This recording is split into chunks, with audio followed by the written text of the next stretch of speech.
বলে যাচ্ছি। প্রকৃতির ভারসাম্য এগুলো এগুলো যেমন আমাদের মাটিকে ভারসাম্য রক্ষা করে, কে জানো? ইয়েস, কার্বন ডাই অক্সাইড নয়, অক্সিজেনেরও কিন্তু প্রয়োজন হয়। কখন বলো তো? রাত্রিবেলা।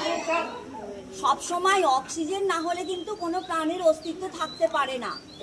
গাছেরা খাদ্য তৈরির সময় দিনের বেলা যখন খাদ্য তৈরি করে তখন প্রচুর পরিমাণে কার্বন ডাই অক্সাইড নিতে হয় এবং অক্সিজেন ছাড়তে হয়, যে অক্সিজেনের উৎস থেকে আমাদের জীবন চলে। সেই জন্য বলছে গাছ বসাও, অনেক গাছ বসাও, একটা গাছ নয়, এমন গাছ বসাও যে গাছটা অনেক অক্সিজেন দেবে। তুমি ধরো এই পৃথিবীতে বেঁচে আছো, কত অক্সিজেনের দাম বলো তো, একটা সিলিন্ডারের কত দাম অক্সিজেনের। বেড়াতে যাও তো, কেউ বেড়াতে গিয়েছিল আমাকে বললে এইটুকু একটা সিলিন্ডার নিয়ে গেছি, কত টাকা নিয়েছে বাবাকে গিয়ে জানবে, ঠিক আছে, কত টাকা দাম নিয়েছে। মানে তোমাকে এই কারণে বলছি, তাহলে তুমি বুঝবে এই অক্সিজেনটার মূল্য কত।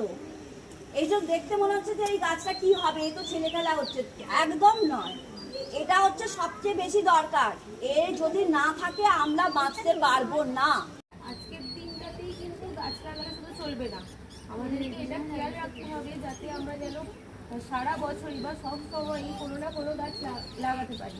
কারণ একটা গাছ, একটা বড় গাছ কেটে দেওয়া মানে হচ্ছে অনেক পরিবেশ থেকে অক্সিজেনের পরিমাণটা অনেকটা কমে যাচ্ছে।